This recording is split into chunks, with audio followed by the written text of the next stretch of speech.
Hello friend, good morning. मैं राजन एक बार फिर से आप सभी का यूट्यूब अकेडमी पे स्वागत करता हूं। आप सभी लोग अच्छे होंगे, आपकी तैयारी बहुत अच्छी चल रही होगी। जिस भी एग्ज़ाम की आप तैयारी कर रहे होंगे, आप बहुत ही उसमें अच्छे से आप अपनी तैयारी में जुटे होंगे। आज जो हम बात करने जा रहे हैं वो हमारा एक नया नए एग्ज़ाम के लिए हम बात करने आए हैं। अभी तक हम एनसीईआरटी पे क्लास हमारी चल रही थी। अभी हम लोग बैच स्टार्ट कर रहे हैं टेट, सुपर टेट और सी टेट और केवीएस, ये जितने भी एग्ज़ाम होते हैं, रीट और भी अदर स्टेट के जो भी टेट होते हैं, डीएसएसबी से जो भी टीचर की वैकेंसियां हैं, इन सारे को लेके एक बनाया गया है टीम पूरी की पूरी। और साथ ही हम लोग उस पर एक एक करके ध्यान देंगे कि हाँ, कहाँ से क्वेश्चन आ रहा है, कहाँ से क्वेश्चन आने की संभावना है, कौन सा टॉपिक आपके लिए इम्पॉर्टेंट है। ठीक है, ये सारी चीज़ें हम लोग ध्यान देंगे। और साथ में हम उस पर क्वेश्चन कहाँ से और भी बने हुए हैं या फिर कोई भी जो प्रीवियस ईयर में क्वेश्चन आए हुए हैं उस पर भी डिस्कस करेंगे। ये सारा कुछ हम लोग यहाँ पे कवर करेंगे और सबका पीडीएफ भी हम आपको प्रोवाइड भी कराएंगे। तो आप ज़्यादा से ज़्यादा लोगों को, ये हमारे जो मुहिम है, जो हमारी ये चैनल की जो चलाया जा रहा है, स्टार्ट किया गया है, तो इसको आप शेयर करिए ज़्यादा से ज़्यादा लोगों को और बताइए कि यहाँ पे आप हमसे जुड़िए, हमारे टेलीग्राम से जुड़िए। ठीक है, और साथ ही में आप इस पे हमारा जो भी वीडियोस आप देखें उस पर कमेंट करें और जो क्वेश्चन हो, जो क्वेश्चन हम दें आपको, उसको आप सॉल्व करें, वहीं पे सॉल्व करें। ठीक है, तो ये सारा कुछ अगर आप करेंगे एक प्रॉपर गाइड में, तो आपके लिए बहुत ही हेल्पफुल रहेगा। कोई भी एग्ज़ाम आप क्रैक करने में बहुत ही आसानी हो जाएगी आपको। तो ये सारा कुछ हम लोग यहाँ पे आज बात करेंगे। जो मेरा पढ़ाने का है वो पोर्शन है, वो है ज्योग्राफी इन्वायरमेंट वाला पार्ट। ठीक है, ये मैं कवर कराऊंगा और इसमें भी मैं टॉपिक वाइज नहीं, टॉपिक वाइज तो मेरा रहेगा ही, साथ ही मैं पहले कुछ क्वेश्चन जो भी आपके एग्जाम में, प्री टेट में या सुपर टेट में या सी टेट में, कहीं पे भी क्वेश्चन जो आए हुए हैं उसको दिखाऊंगा, उसको डिस्कस करूंगा, उसको एक बार यहाँ पे डिस्प्ले पे, यहाँ पे पीपीटी में लाऊंगा। ठीक है, इसके बाद उससे रिलेटेड कौन सा टॉपिक है, पूरी एक जो टॉपिक रहेगा उसको मैं कवर करूंगा और बताऊंगा कि क्या आपके लिए इंपॉर्टेंट है। ठीक है, तो ये सारा कुछ हम लोग यहीं पे आज बात करेंगे और एक एक करके हम लोग शुरू करते हैं। तो आज जो हमारा जो है पहला देखते हैं उस पर क्या है। पहले ये देखिए, स्टार्टिंग में थोड़ा सा बेसिक हल्का सा ये मैं डाल दिया हूँ स्लाइड में, इसके बाद अभी क्वेश्चन देखते हैं। तो पहले आपको पता होना चाहिए कि जो वर्ल्ड ग्लोब है उसको सबसे पहले किसने बनाया था, किसने निर्माण किया था। वर्ल्ड ग्लोब मतलब पृथ्वी की बात, नेचुरल वाली नहीं, जो हम लोग देखते हैं हर जगह, वो वाली ग्लोब की बात हो रही है कि उसका निर्माता कौन है। ठीक है, जो मार्केट में दिखता है ग्लोब, मतलब इतने जिसमें हम लोग रहते हैं, उसको फिर एक ग्लोब के रूप में लाया किसने, तो वो थे मार्टिन बैहम ने। ठीक है, वहीं वर्ल्ड मैप हम देखते हैं कि जो ग्लोब ही है उसको पूरा विस्तार कर दिया जाता है। ऐसा एक्चुअल में तो है नहीं, उसका विस्तार ही होता है। तो उसको जो वर्ल्ड मैप के थ्रू किसने किया है, मैप का इसने किया है अलेक्जेंडर ने। ठीक है, ये कौन है, बैहम और अलेक्जेंडर ने। और यहाँ पे हम सोलर सिस्टम, ये वाला टॉपिक हमारा है ही इसमें, और इसका अगर आप ये टॉपिक पूरा भी आपको अगर देखना हो सोलर सिस्टम का, तो मेरा एनसीईआरटी का बैच चल रहा है 6 to 12 वाला। उसमें आप 6 क्लास की एनसीईआरटी में भी देख लेंगे और 7th क्लास की अभी एनसीईआरटी चल रही है, तो वहाँ पे भी आप वीडियो देख लेंगे। बट यहाँ पे जो होगा वो एकदम टू द पॉइंट होगा कि क्वेश्चन कहाँ से आया हुआ है और क्वेश्चन आने की संभावना कहाँ से है, उस पर हम बात करेंगे। ठीक है, तो देखिए सोलर सिस्टम की बात हो रही है, तो हमारा जो सौर मंडल है वो किसका पार्ट है, एक बेसिक सब पता ही है आपको कि ये जो आकाश गंगा है उसका पार्ट है हमारा सोलर सिस्टम। ठीक है, और वहीं कई आकाश गंगा मिलके ब्रह्मांड, एक ब्रह्मांड का निर्माण करती है। मतलब ये सबसे बड़ा है, फिर ये है, फिर ये है, और इसमें फिर हमारा जो ग्रह आ जाएंगे, और जिसमें हमारा एक ग्रह है वो है अर्थ, पृथ्वी। ठीक है, तो ये इसका है। और ये देखिए हमारे जो प्राचीन की बात करें तो अब जितने भी नाम हमें मिलेंगे वो विदेश के फॉरेनर ही मिलेंगे, बट कुछ हमारे यहाँ के भी लोग थे। तो सबसे हमारे प्राचीन की बात करें, प्राचीन भारत में सबसे खगोलशास्त्री जिनको बोल सकते हैं वो थे आर्यभट्ट। ठीक है, तो ये भी आप जानते रहिए थोड़ा सा। देखिए पहले क्वेश्चन जो हमारे सी टेट के पेपर में आया हुआ है उस पर हम देखते हैं कि क्वेश्चन कैसे आए हुए हैं, उसी हिसाब से हम उसमें टॉपिक पे भी बात करेंगे। पहला देखिए क्वेश्चन कौन सा है, निम्नलिखित में से पृथ्वी पर तापमान के वितरण को प्रभावित करने वाला सबसे महत्वपूर्ण कारक कौन सा है। मैं हिंदी इंग्लिश दोनों बोथ लैंग्वेज में डाल रहा हूं, ठीक है, ताकि दोनों जो भी कोई इंग्लिश का हो तो उसको भी कोई दिक्कत ना हो, हिंदी वाले को भी कोई दिक्कत ना हो। बाकी थोड़ा सा इधर हिंदी में भी हो जाएगा, ज़्यादा हो जाएगा तो आप बता दीजिएगा, ठीक है, तो उस हिसाब से मैं बैलेंस करता रहूँगा। देखिए, which one of the following is the most important factor that influence the distribution of the temperature on the earth. कौन कौन से हैं? एक है सूर्य ताप, जिसको बोलते हैं इंसोलेशन, सौर विकिरण, पार्थिव विकिरण, टेरेस्ट्रियल रेडिएशन, और समुद्र से दूरी। मतलब कि पृथ्वी पर तापमान के वितरण को प्रभावित, पृथ्वी जो है उसे तापमान के वितरण को प्रभावित करने वाले महत्वपूर्ण कारक कौन से हैं, ठीक है। तो इसके लिए आपको सन को समझना होगा कि सन ही सबसे इंपॉर्टेंट है। तो उसके हिसाब से ये जो है, इसमें जो ऑप्शन है वो ये दिया हुआ है, सूर्य ताप, ठीक है। तो इस पे देखिए, अभी इसमें क्वेश्चन और भी जो टॉपिक रिलेटेड होंगे मैं बताऊंगा। बस आप अभी क्वेश्चन को एक समझिए कि हाँ, जो हम सीटेट का पेपर है उसमें क्वेश्चन कैसे आए हुए हैं और मैं क्या उसी दिशा में चल रहा हूँ कि नहीं चल रहा हूँ, ठीक है। नेक्स्ट देखिए, निम्नलिखित ग्रहों में से कौन सा ग्रह अपने अक्ष पर, ये अक्ष है, ये नहीं है, अक्ष पर घूर्णन करने में सबसे कम समय लेता है। मतलब इसकी जो बात हो रही है वो रोटेशन की बात हो रही है कि सबसे कम अपने अक्ष पे कोई भी ग्रह है वो अपने अक्ष पे जो घूमता है वो उसका जो सबसे कम समय कौन लेता है, ठीक है। तो ये भी आप देख रहे होंगे, आपका क्वेश्चन आपको पता होगा कि वहां पे किस टाइप के ये क्वेश्चन पूछता रहता है।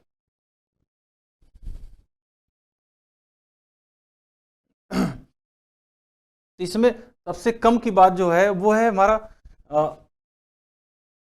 बृहस्पति। अभी कैसे, ये भी मैं दिखा दूंगा, मैं एक एक चार्ट भी दे दूंगा, वहां पे एक एक करके एक एक ग्रह की जो मेन पॉइंट है मैं उसको बताऊंगा। तो ये देखिए, ये सीटेट के क्वेश्चन ऐसे पूछता है, ठीक है, बिल्कुल बेसिक पूछता है। 6 to 7 एनसीईआरटी आप देखेंगे, 12 तक एनसीईआरटी अगर आपने देख लिया तो आपका कोई भी क्वेश्चन नहीं छूटेगा। बट आप ऐसे भी एक एक क्वेश्चन को यहाँ से भी आप देख सकते हैं, और अगर उसका बेसिक जानना है तो आप एनसीईआरटी का बैच भी ज्वाइन कर सकते हैं। तो ये इसके रहे।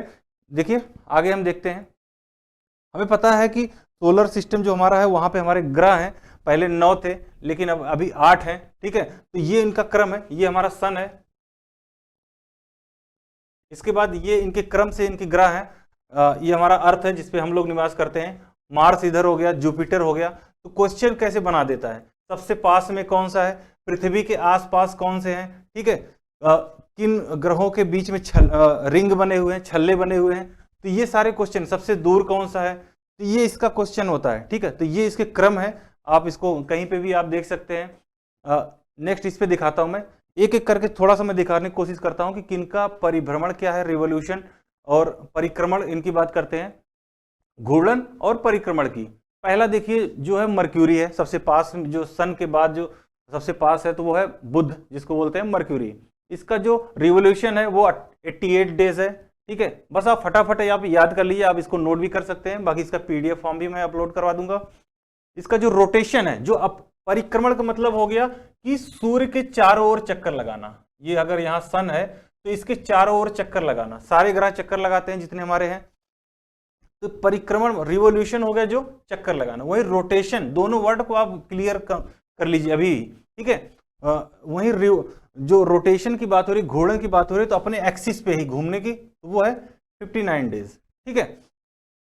मतलब बहुत ही फास्ट इसका चल रहा है। तापमान दिन के समय, इसका जो बुध की बात करें तो तापमान इसमें दिन के समय बहुत ज्यादा होता है, देख रहे हैं 430 डिग्री है। वहीं नाइट के, रात के समय क्या हो जाता है, माइनस में चला जाता है, -180, ठीक है। इसका कोई भी चंद्रमा नहीं है, ये भी आप ध्यान रखिएगा। अगर पूछ ले कि किसका चंद्रमा नहीं है, बिल्कुल बेसिक क्वेश्चन पूछ रहा है, तो ये भी कोई पूछ सकता है कि इनमें से किस ग्रह पे उसका खुद का मून नहीं है, ठीक है। देखिए नेक्स्ट है हमारा, ये गलत हो गया है, शुक्र की बात हो रही है, ठीक है, इन्होंने यहाँ पे गलत कर दिया है।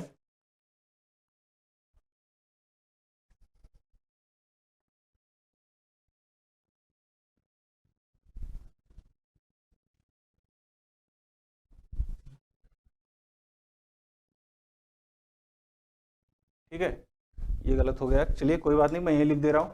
तो इसका जो बात हो रही है, इसकी जो रिवोल्यूशन की बात हो रही है, हमने बता दिया रिवोल्यूशन दोनों चीज़ों की, ये 255 है। वहीं रोटेशन की बात करें, सारे पृथ्वी के हिसाब से कैलकुलेट होते हैं, और ये इसका है 243।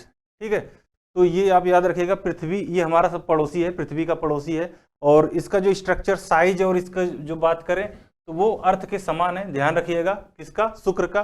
ठीक है, ये इसका जो अपने अक्ष पे जो इसका रोटेशन है, ये रोटेशन यानी क्या है, घूर्णन, ये कैसा है, ईस्ट टू वेस्ट, जबकि सारे जो है वो वेस्ट टू ईस्ट होते हैं। ठीक है, अपने अक्ष पे इसका कैसा है, ईस्ट टू वेस्ट है, तो याद रखिएगा।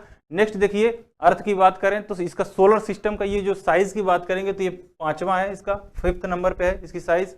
और सन से इसकी दूरी की बात करेंगे तो लगभग 15 करोड़ 150 मिलियन इसकी डिस्टेंस है। रोटेशन की बात करेंगे तो लगभग 24, और ये एग्जैक्ट ये है, बट हम लोग लगभग की बात करें तो ये इतना मान लेते हैं। ठीक है, इसी से हमारा डे नाइट होता है, एक दिन की बात भी, ये भी सही है, ये भी सही है, और ये भी सही है। अब देखना है कि आपको ऑप्शन कैसा वो देता है। रिवोल्यूशन की बात करेंगे तो जो परिक्रमण की बात करेंगे तो ये रहा हमारा। ठीक है, और हमारे जो मून की बात करेंगे तो एक हमारा है जिसका नाम चंद्रमा है। ठीक है, और कई नाम हम उसको और भी जानते हैं। तो एक हमारा अर्थ का मून है। मार्स, इसकी देखते हैं, मंगल की। ठीक है, इसके रोटेशन की बात करें तो इसका ये रोटेशन हो गया। ठीक है, और इसका ये इसका है, गलत हो गया, ये रिवोल्यूशन।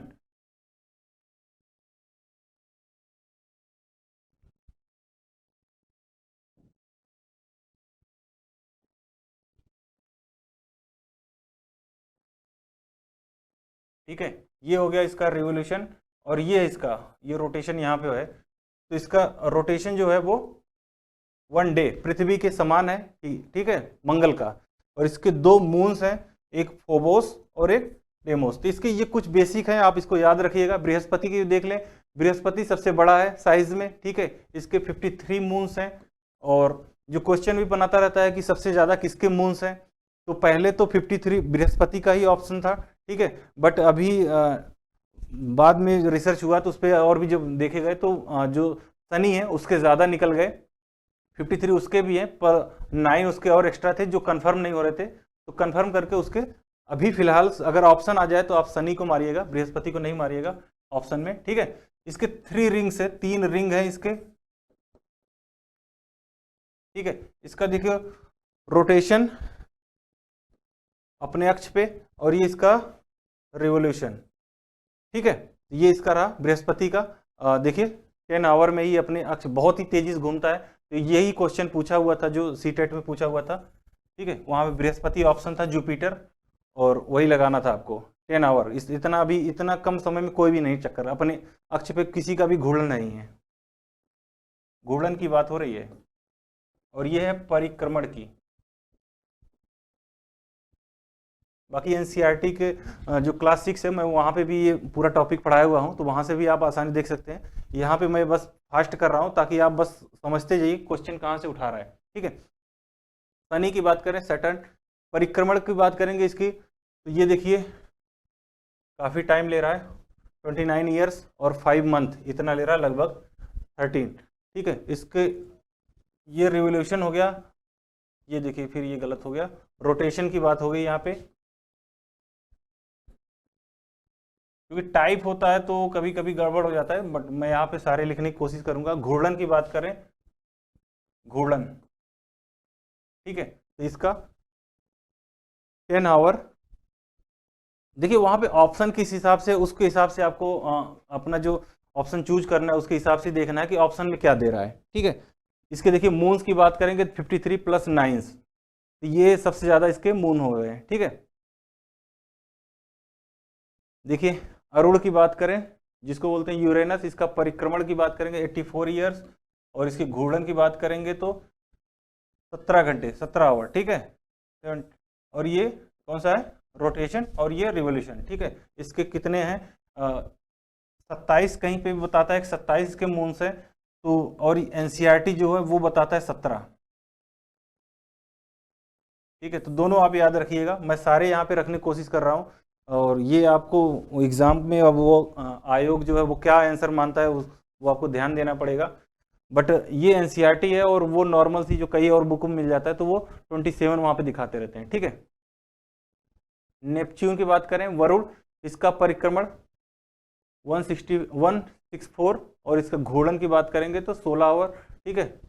ये रहा इतना घंटा। इसके रिंग्स की बात करें, ये इसके रिंग्स हैं, और इसके मून्स की बात करेंगे तो 13 हैं, ठीक है। और एनसीईआरटी में दिया हुआ है 8 के आसपास।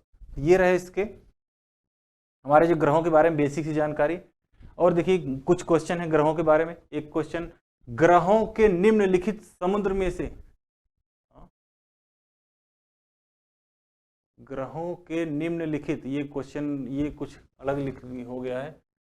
Which one of the following groups of planet has ring, किसका किस ग्रुप में, इसे जो ये ऑप्शन है इसमें से किनके पास उनका रिंग्स हैं, रिंग बने हुए हैं, ठीक है। ये ऑप्शन पूछ रहा है, मैं अभी रिंग्स कई बार बता चुका हूं, यहाँ पे भी मैं बता दूंगा। इसमें देखिए सैटर्न, जुपिटर, यूरेनस, ये जो 3 हैं इनके रिंग्स हैं पाए जाते हैं, ठीक है। तो इसका ऑप्शन हम किस में दिख रहा है, ये वाला, ठीक है। हिंदी ट्रांसलेट में थोड़ी सी गड़बड़ कहीं न कहीं हो जाती है, बट मैं यहाँ पे उसको सुधार कर दूंगा। निम्नलिखित ग्रहों में से किस समूह के चारों ओर छल्ले हैं या रिंग्स हैं, ठीक है। आप बस ध्यान रखिए, ये क्वेश्चन पूछा हुआ है आपके सीटेट में, तो बस आप ध्यान रखिए उसको। नेक्स्ट देखिए, भूगोल की वह शाखा, ये तो कुछ हो गए जो प्लैनेट से वहां से क्वेश्चन हो गए, और मैं सारे बता दिया हूँ किसका रिवोल्यूशन कितना है, किसका रोटेशन कितना है, और उनका पड़ोसी कौन सा है, और तो और उनका कितने मून्स हैं, ठीक है। टेम्परेचर की भी थोड़ी बहुत बात हो गई। तो ये कम से कम बेसिक आपको एक जानना जरूरी है इसके लिए, बहुत ज़्यादा वो डीप में क्वेश्चन नहीं उठाता है वहाँ से। देखिए ये एक क्वेश्चन यहाँ से भी उठाया हुआ है, मैं इसका भी चार्ट दे दूंगा आगे। भूगोल की वह शाखा जो विशिष्ट मानव जनसंख्या, विशिष्ट मानव जनसंख्या के विषय से संबंधित है, ठीक है। कौन सी ज्योग्राफी, जो composition of particular human population की बात करते हैं, कौन सी है, क्या ये है बायो ज्योग्राफी, जैव भूगोल, नहीं, ठीक है। जनसांख्यिकी है क्या, नहीं, क्या ये है, अभी से बताते हैं, ठीक है। ह्यूमन ज्योग्राफी, मानव भूगोल की बात हो रही है, क्या ये ऑप्शन है, ये भी नहीं है, ये भी नहीं है। अर्बन, इसमें नगरीय की बात होगी, सिर्फ यही है बी ऑप्शन, ठीक है। बिल्कुल देखिए, बिल्कुल बेसिक सा, आप उसके अगर मतलब को समझते रहेंगे थोड़ा सा, तो आप ये क्वेश्चन आराम से कर ले जाएंगे, ठीक है। बहुत ज़्यादा इसमें आपको पढ़ने की ज़रूरत नहीं है। देखिए ये मैं कुछ इसके पार्ट कर दिया हूँ, और यहीं पे मैं उसको बता दे रहा हूँ, थोड़ा थोड़ा आप जानते रहिए। देखिए इसमें ये तो फिजिकल ज्योग्राफी है, इसके कुछ पार्ट होते हैं, जिसमें एक हो गया हमारा जियोमॉर्फोलॉजी हो गया जी, ठीक है। इसमें भू आकृति, जो अर्थ की जो भू आकृति स्ट्रक्चर कैसे बना, क्या बना, उसका कॉन्टिनेंटल ड्रिफ्ट थ्योरी, और कॉन्टिनेंट सारे जो जितने महाद्वीप हैं सारे सबका अध्ययन इसके अंदर किया जाता है, ठीक है। और इसके बाद जो हमारा नेक्स्ट है वो है मतलब इसमें सिर्फ आकृति साइज की बात की जाती है। वही देखिए क्लाइमेटोलॉजी, इसमें सारे वर्ल्ड के और हमारे पर्टिकुलर भारत में भी जो है उसमें भी क्लाइमेटोलॉजी में अध्ययन किया जाता है। मतलब जितने भी जलवायु के बारे में, कहाँ पे कैसी जलवायु है, कहाँ पे गर्म है, शुष्क है, शीतोष्ण है, उपोष्ण है, ये सारी चीज़ें जो है बात की जाती है हमारी क्लाइमेटोलॉजी में, ठीक है। तो जलवायु विज्ञान हिंदी से ही क्लियर हो जा रहा है, बस इसके मतलब को आप समझते रहिए। देखिए ओशिनोग्राफी, इसमें समुद्र मतलब समुद्र के बारे में जितना अध्ययन है वो इसमें किया जाता है, उसके जीव जंतु जो भी चीज़ें पाई जाती हैं वहाँ पे सब कुछ इसके अंदर किया जाता है अध्ययन, ठीक है। वही नेक्स्ट देखिए बायो जियोग्राफी, जैव विज्ञान, ठीक है। इसमें जाहिर बात है कि जो जीव जंतु हैं उनका अध्ययन किया जाता है। सॉइल जियोग्राफी की बात करें तो इसमें मृदा की बात होगी, जितने टाइप्स की मृदा होती हैं, कैसे उनकी मृदा का निर्माण होता है, ये सब कुछ इसके अंदर किया जाता है। नेक्स्ट देखिए एस्ट्रोनॉमिकल, नाम से पता चल रहा है कि ये कहीं न कहीं जो अंतरिक्ष की बात हो रही है, खगोल की बात हो रही है, उसका अध्ययन किया जा रहा है। तो ये इसके कुछ इधर पार्ट हो गए। वहीं देखिए कुछ इसके इधर पार्ट हो गए। कल्चरल की बात करें, ठीक है, तो कल्चरल में देखिए सांस्कृतिक भूगोल की अध्ययन है। सोशल जियोग्राफी समझ जाएंगे कि इसमें सामाजिक की बात हो रही है, ठीक है। और पॉपुलेशन की बात करें, जनसंख्या का जो बात होगी तो इसके अंदर किया जाएगा, ठीक है, जनसंख्या भूगोल। अगर कुछ एक्सपोर्ट इम्पोर्ट हो रहा है, इकोनॉमिक से कहाँ पे कौन से कहाँ पे जा रहा है, तो ये सारा जो अध्ययन है वो इसके अंतर्गत आ जाएगा। पॉलिटिकल कुछ हो रहा है, पॉलिटिकल मैप हम देखते ही हैं, तो पॉलिटिकल कुछ भी हो रहा है तो इसके अंतर्गत वो किया जाता है। ठीक है, ये देखिए सारे पार्ट हैं, आप इसके नाम से क्लियर हो जाएंगे, अर्बन, रूरल, तो ये सारे इसके हो गए। तो ये इससे भी आपको अगर कहीं से कोई क्वेश्चन उठा रहा है तो आप आसानी से उसको कर ले जाएंगे। ठीक है, नेक्स्ट देखिए, इसे कुछ पॉइंट है, मैं क्वेश्चन तो दे दिया हूँ, जितने क्वेश्चन इस टॉपिक से आए हुए थे मैंने उनको यहाँ पे डालने की कोशिश की। कुछ इसके पॉइंट है जो आपको याद रखने चाहिए आगे अगर आपको एग्जाम देना है, ठीक है, सीटेट का, तो आपको ये कुछ बिंदु हैं उनको जरूर याद रखिए।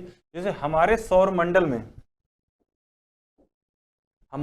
मंडल का केंद्र और पृथ्वी उसकी परिक्रमा करती है। ठीक है, सर्वप्रथम किसने कहा था, ये बात किसने कहा था, तो ये सर्वप्रथम किसने कहा था, कॉपरनिकस ने कहा था। आप उसको याद रखिएगा कि जो सूर्य का चक्कर लगाते पृथ्वी, हमारे जो सौर मंडल है उसमें सूर्य जो है वो सेंटर में है, ये बात किसने कही थी, तो ये कॉपरनिकस ने कही थी। ठीक है, और अर्थ जो हमारी है उसके जो चक्कर लगाते हैं, रिवोल्यूशन की बात कर रहा है। ठीक है, नेक्स्ट देखिए, सौरमंडल का निर्माण हुआ था, सौरमंडल जो हमारा सोलर सिस्टम है उसके ओरिजिन कब हुआ था, तो ये है 4.6 बिलियन ईयर पूर्व। ठीक है, ये रहा इसका, इतने साल पहले अनुमानित है ये। ठीक है, इतने साल पहले हमारा उद्भव हुआ था। जियोग्राफर जो है वो हमारे यही बताते हैं। सूर्य से दूरी के क्रम में वह दो ग्रह जो मंगल और यूरेनस के बीच में है। ठीक है, तो कम से कम सारे जो 8 प्लैनेट हैं सन के बाद, उनको सब आपको क्रम में याद रखना है। देखिए बिल्कुल ऐसे ही है, कहीं से भी क्वेश्चन उठा सकता है। तो उसके क्रम मंगल और यूरेनस के बीच में हैं, कौन कौन से हैं, तो एक है जुपिटर और दूसरा हो गया शनि सैटर्न। ठीक है, मंगल और यूरेनस के बीच में, ऑप्शन वहां पे वही था, और वो ऑप्शन अगर कुछ और आता है तो उस हिसाब से आपको वहां देखना चाहिए। क्रम आपको याद रहेगा तो बहुत ही आसानी हो जाएगी आपको करने में। नेक्स्ट देखिए, ग्रह, कौन सा ग्रह है जो सूर्य से दूरी बढ़ते क्रम में सही व्यवस्थित कीजिए। मतलब कि सूर्य से, यहाँ पे सन जो अभी मैं एक फिगर दिखाया पीछे, उसके क्रम की बात कर रही है। तो आप देख रहे हैं कि वहां से फिगर से भी आप याद हो जाएगा, आप वहीं पे इंडिकेट कर सकते हैं। देखिए बुध है, फिर शुक्र है, ठीक है, पृथ्वी है, इसके बाद मंगल है, फिर बृहस्पति, शनि, यूरेनस और नेपच्यून। इसका ये क्रम है सन से, मतलब सन यहाँ है तो इसका ये क्रम है इसके साथ। ठीक है, सूर्य तथा पृथ्वी के मध्य ग्रह कौन से हैं, हमें पता है कि सबसे पहले ये आता है, इसके बाद ये है, और इसका पड़ोसी भी है हमारे अर्थ का। ठीक है, तो हमारे पड़ोसी की बात करें तो एक ये है और दूसरा हमारा मंगल है। ठीक है, तो याद रखिएगा मर्क्यूरी और वीनस। पृथ्वी की स्थिति कहाँ पे है, देखिए वही फिर से आ गया। मैं सारे जितने भी पॉइंट्स बन सकते हैं मैं वो बनाने की कोशिश किया हूं, ताकि कहीं से भी क्वेश्चन उठाए तो आप उसको आसानी से कर ले जाएं। पृथ्वी की स्थिति कहाँ पे है, अर्थ कहाँ पे है, दोनों के बीच में है, वीनस और मार्स के बीच में। ठीक है, महाविस्फोटक सिद्धांत, बिग बैंग थ्योरी, सबसे पॉपुलर थ्योरी यही है। ये संबंधित है, किससे संबंधित है, बिल्कुल आसान से शब्दों में आप समझिए कि ये ब्रह्मांड की उत्पत्ति, यूनिवर्स की ओरिजिन की बात हो रही है, इससे संबंधित है बिग बैंग थ्योरी। वह गैलेक्सी जिसमें हमारा सौरमंडल है, जो हमारा सौरमंडल है, मैंने स्टार्टिंग वाले ही स्लाइड में, पहले ही स्लाइड में दे दिया था, उसमें जिसको बोलते हैं आकाश गंगा, इसका सारे नाम यही है, मंदाकिनी बोलते हैं, आकाश गंगा बोलते हैं, और इंग्लिश में मिल्की वे बोलते हैं, दुग्ध मेखला बोलते हैं, ये सारा कुछ यही है। इसमें ही हमारा एक सिस्टम है कि कौन, सोलर सिस्टम। ठीक है, यहीं पे ही सोलर सिस्टम है। चलिए नेक्स्ट देखते हैं, आकाश गंगा वर्गीकृत की गई है, इसकी जो मतलब शेप की बात हो रही है, कैसे इसका है, तो ये सर्पिलाकार है, मतलब कि ऐसे ऐसे दिखता है ये। ठीक है, तो इसकी जो ये भी साइज की बात हो गई। हमारी आकाश गंगा के केंद्र के परिक्रमा करने में सूर्य को समय लगता है। ठीक है, सूर्य जो है, अभी तो जो ग्रह हैं 8 ग्रह हैं वो सन के अराउंड चक्कर लगाते हैं, उनका मैंने बता दिया कि कितना कितना किसका है, रिवोल्यूशन कितना कितना उसका रोटेशन है, सारा बता दिया। तो सन आकाश गंगा में कितना चक्कर कितना टाइम लग जाता है उसको, तो लगभग उसका है 22 से 25 करोड़ वर्ष, इतना टाइम इसको लग जाता है, मतलब आकाश गंगा में उसको अपना एक चक्कर पूरा करने में। ठीक है, तारे का जो होते हैं, जितने भी स्टार हैं, इसके जो कलर का वो कैसे मतलब उसको हम कैसे निर्धारित कर सकते हैं? तो उसके जो टेम्परेचर है, ताप है, उसका जो टेम्परेचर की बात करें तो इससे उसके कोई भी जो तारा स्टार है उसके ताप पे ही निर्भर करता है कि उसका कलर कैसा होगा। ठीक है, वह सीमा, वह लाइन जिसके बाहर तारे आंतरिक जो बाहर होते तारे आंतरिक की मृत्यु हो जाती है, मतलब उनकी डेथ हो जाती है, एक सीमा जिसको बोलते हैं, नाम दिया गया है चंद्रशेखर सीमा। ठीक है, मतलब इससे ये एक बहुत बड़ी थ्योरी है, चंद्रशेखर इन्होंने दिया था, एस चंद्रशेखर ने, और वो बताते हैं कि अगर उसकी साइज से ज़्यादा कुछ अगर आ गया तो ये ब्लैक होल बन जाता है, कुछ नहीं बन पाते तो डॉर्फ बन जाते हैं। ठीक है, वो अलग ही कॉन्सेप्ट है, बस आप इतना पॉइंट याद रखिए और इनका नाम जरूर याद रखिएगा कि ये ब्लैक होल का कॉन्सेप्ट किसने दिया था और एक जो सीमा बताते हैं वो किसने प्रतिपादित किया था, तो वो चंद्रशेखर सीमा भी बोलते हैं उसको, और किया था किसने? एस चंद्रशेखर ने किया था। ठीक है, सूर्य के चारों ओर, बस आप लाइन याद रखिए, बहुत ज्यादा कॉन्सेप्ट चक्कर में मत रहिए, बट कॉन्सेप्ट भी आपको समझना है तो आप एनसीईआरटी वहां से आप पढ़ भी सकते हैं, और वहां अगर नहीं आपको आ रहा है तो मेरे वीडियोस में मैं आगे बताऊंगा, उसमें अभी वहां भी स्टार्टिंग है बट मैं वहां बताऊंगा आपको, अगर आप देखना चाहेंगे तो वहां पे आप लिंक में जाके या ईडूबीज अकेडमी में जाके आप देख सकते हैं। ठीक है, सूर्य के चारों ओर एक परिक्रमा के लिए अधिकतम समय लेने वाला ग्रह, सन के राउंड की बात हो रही है, तो सबसे ज्यादा जो इसके रिवोल्यूशन की बात हो रही है तो सबसे ज्यादा टाइम जो सबसे लास्ट में है वरुण, नेपच्यून जिसको बोलते हैं, उसको बोलते हैं। ठीक है, वही सबसे ज्यादा टाइम लेगा यहाँ पे। बृहस्पति जो इसका जो रिंग है वो किससे बना हुआ है? वो सिलिकेट का बना हुआ है। ठीक है, ऑप्शन में यही आएगा तो यही मारिएगा। और टाइटन सबसे बड़ा चंद्रमा है, मून है, किसका है? चंद्रमा की बात हो रही है, किसका ये टाइटन है? बहुत ज्यादा उत्सुकता है इसकी, ये सैटर्न, शनि का है। ठीक है, टाइटन। तो और इस पे जीवन की तलाश की जा रही है टाइटन पे। ठीक है, तो इस पे आप ध्यान रखिएगा, इस पे कई मूवियां भी बन चुकी हैं टाइटन पे, तो याद रखिएगा उस पे कि क्यों इतनी उत्सुकता है इस पे। तो इस पे जीवन की संभावना तलाशी जा रही है टाइटन पे। तो ये एक मून है, किसका? शनि का। ठीक है, सौर मंडल का सबसे ठंडा ग्रह कौन सा है? तो ये नेपच्यून या वरुण। और सौर मंडल का मध्यतम गति वाला ग्रह, ठीक है, यहाँ ऑप्शन में यही रहा होगा, हालांकि ये मध्यतम गति किस पे कह रहा है, टाइम की बात हो रही है कि या उसके रिवोल्यूशन की बात हो रही है या रोटेशन की, यहाँ पे नहीं, बस इतना मध्यतम ग्रह की बात हो गई, तो यहाँ पे वरुण, नेपच्यून ही है। ठीक है, बट मैंने बताया था कि उसका अगर रोटेशन की बात करेंगे तो अगर उसमें शनि है तो वो ऑप्शन लगाएंगे, अगर जबकि इसमें जो क्वेश्चन पूछा हुआ था वहां पे बृहस्पति था तो हमने बृहस्पति वहां पे लगा दिया था। ठीक है, ऑप्शन के ऊपर डिपेंड करता है कि आपको क्या लगाना है। देखिए, आकार के अनुसार घटते क्रम में ग्रहों की स्थिति, साइज की बात हो रही है, तो इसमें कौन सबसे बड़ा है? सबसे बड़ा कौन सा है? तो बृहस्पति। आकार की बात हो रही है, शनि, मैंने क्रम बता भी दिया है, सन से दूरी के हिसाब से, अभी आकार के हिसाब से आप देख लीजिए, शनि, बृहस्पति हो गया, शनि हो गया, यूरेनस, और इसके बाद हमारा अर्थ। तो हमारा अर्थ आकार के हिसाब से कौन से नंबर पे है ये ध्यान रखिए। ठीक है, ये देखिए यूरेनस हो गया, अरुण हो गया, और ये हमारा अर्थ हो गया, यानी 4th पोजीशन पे। ठीक है, ये हमारा, आप ये याद रखिएगा कि साइज में हम 4th पोजीशन पे हैं। हाइड्रोजन यहाँ पे कहीं पे 5th भी दिया हुआ है, लेकिन अभी आप इसको 4th पोजीशन आप याद रखिए। ठीक है, दरअसल अलग अलग जो किताबें हैं वो एनसीईआरटी कुछ और कहता रहता है, कुछ और जो होते हैं छोटे मोटे किताब वो भी कुछ और बोलते रहते हैं। हाइड्रोजन, हीलियम, नेक्स्ट देखिए, हाइड्रोजन, हीलियम तथा मीथेन प्रमुख गैस हैं जो विद्यमान है कहाँ कहाँ पे? हाइड्रोजन, हीलियम, ये तो देखिए सन पे तो है ही उनके लिए, और मीथेन, ये तीनों ये कहाँ कहाँ पे हैं?